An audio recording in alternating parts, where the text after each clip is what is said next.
Hi, I've got a speaker box sitting on the floor. Second one.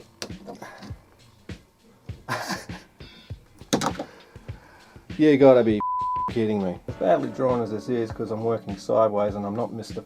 Squiggle. Sick, mate, sick, subwoofer.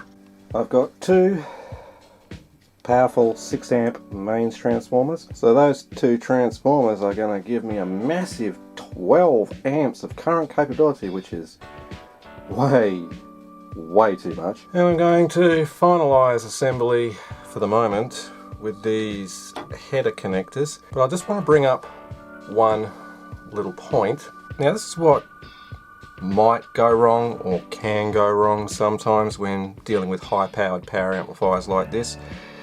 A mate of mine from Patreon has assembled this board and he tested it over the weekend, and well, I'm going to put up the pictures. I've got his permission to do that.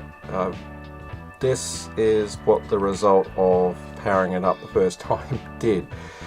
It literally went off with a complete and utter bang. That is the disastrous results that can happen. The whole thing goes up in a puff of smoke.